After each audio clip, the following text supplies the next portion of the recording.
आजिर रेसिपीटा टिके खास राखी भाई को मार्केट मिठा नुहे घरे बने खुआतु यही नुआ प्रकार सुआदिया मिठा देखा जेते सुंदर खाइबाकू सेते मजा आसी थाए। आउ सबुठारु बड़ कथा है बनैबा एते सहज जे प्रथम थर रे भी परफेक्ट हेबो। आउ मार्केट मिठा भी यह आगरे फिका लगिबो। कहिबाकू गले test same to same gulab jamun परी ताठू भी किछि कम लागिबनी। तो चलतु बनैबा आजिर यही बेक गुलाब जामुन रेसिपी। आउ सबुठारु मजेदार कथा है यहाकू आमे तेल रे फ्राए करबानी माने जीरो ऑयल रे मिठाटी बनिजिबो। घरे थिबा बेसिक सामग्री रे घरे तो समस्तंकर सुजी आउ चीनी थाए सही जिनिस रे ही आमे यहाकू बनैबा। सेथिबाई प्रथमे आमे गोटे ग्राइंडर जार नै जिबा एथरे आमे ऐड करदबा गोटे कप सुजी तापर देदबा आधा कप अमूल पाउडर।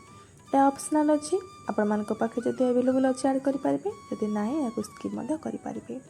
तास ऐड करदबा छोट 3 चमच चीनी स्वाद को बालांस करने अल्प टिके देबा लुण तापर आमे यहाँ पल्स मोड 2 कि 3 थर चलई नबा जहाँफल कि सुजी टिके स्मूथ हो जिवो। एटी देखंतु केते बढ़िया भाव हो जाइए पूरा पाउडर हो जाइए सुजीटी। एबे आमे यहाँ गोटे बाउल को ट्रांसफर करनबा तापर एथरे ऐड करदबा क्षीर। आपण मैंने चाहिए पानी ऐड करें किंतु क्षीर ऐड करने द्वारा यार टेस्ट ओरिजिनल गुलाब जामुन परिका आसए।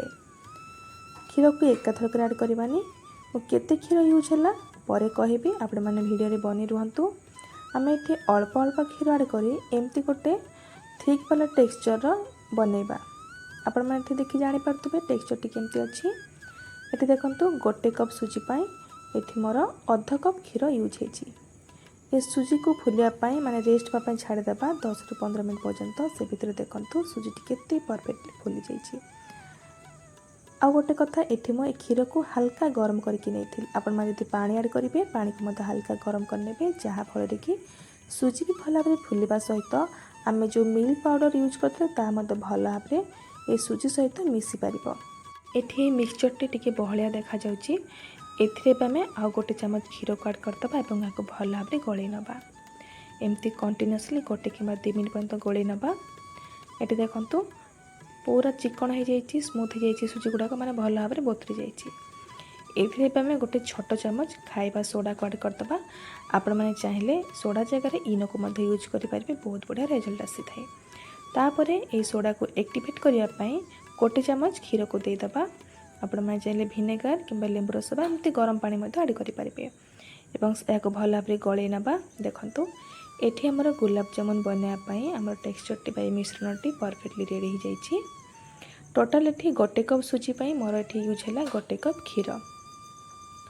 एबे आमे याको कड़े रे ऐड करदबा। कड़े को आगरू गरम करनी कड़े को अधिक गरम करेंगे हल्का गरम करने पूरा धुआं आसला पर्यंत गरम करेंगे। आगरू कड़े को गरम करने सोडा को ऐड कर सारापर सांगे सांगे आपको यही कड़े ऐड करेंगे जहाँफल कि भल भाव ये बेक होता फुली थाए।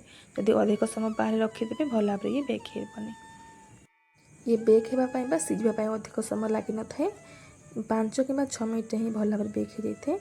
या कवर करके आम लो फ्लेम रे ही कुक करवा 5 मिनट परफेक्टली हो से भितर आम चलते सीरा को बनई नबा। ये देखो गोटे कप सुजी ये मु गोटे कप चीनी सीरा बनैबी से गोटे कप चीनी ऐड कर देछि। गोटे कप चीनी आम ऐड करवा 1.5 कप पानी। तापर भल बास्ना आसापी 2टी गुजराती को एमती खंड कर पकई नबा। तापर चीनी को भल भाव मेल्ट करनबा और हाई फ्लेम रे यहाँ फुटे नबा। देखिए हाथ को टी चिपचिपा लगे माने ऑयल टाइप रो महू टाइप अधिका गुलाब जामुन सीरा जमती सेमती बनैबे ताठू टी कम चिपचिपा टाइप बनैबे। ये देखो सीरा आम रेडी हो गलानी। एबे आम गैस फ्लेम कप करनबा से भितर देखो ये आमर गुलाब जामुन जो बेसटा से मत भल भाव बेक हो गलानी। ये भल भाव बेक होमें केमती चेक करवा जेकोसी गोटे काठी एमती नाइफ साइज भल भाव या इनसर्ट करवा। देखिए जब किसी लगुनि बेटर या देहरे तमें जानवे भल भाव बेक हो जाइए। आउ जदि नाइफ किसी लगु थाए ये बेटर जानवे जे सीझिनी बा कंचा अच्छी। ये तो किसी लगे नाइफ रे परफेक्टली हो जाइए। या द्वारा आम कौन करवा ना गैस फ्लेम को अफ करनबा तापर आम गरम सीरा को या पर ढाल दबा। ये सांगे सांगे सीरा गुड़ाक सक कर नेब गोटे कि 2 मिनट रे। तापर भल भाव सीरा गुड़ाक सक सारापर आम यहाँ गोटे प्लेट को एमती उल्टे नबा देखंतु केते बढ़िया भाव में कम समय रे केते सुंदर डेलीशियस मिठा रेडी होगला।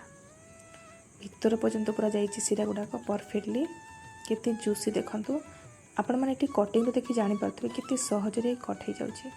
ये देखो मुझे गोटे पीस मत आपण मानक देखा एते डिलिशियस मिठा पूरा कम समय रे कम खर्च मैंने घरे बन पारे।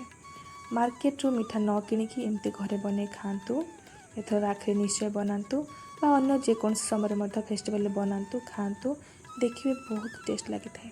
देखो भीतर पर्यंत सीरा जाइए मुझे आपण मानक देखा केते जालीदार होती भीतर देखि जानीपे। आपण मैंने चाहिए यहाँ पर जब किसी रिच लुक देवाई चाहते सिल्वर बर्ग बा गोल्डन बर्ग बा काजू किशमिश पास्ता को क्रश करके यहाँ पर डेकोरेट करें जहाँफल कि पूरा मार्केट परिका लुक आसता है। एवं आम यहाँ गरमा गरम कट करवा छोट छोट पीस काटि नब आपको जिते जो सेप पसंद से हिसाब से काटिपारे। तापर यहाँ आम सर्व करवा।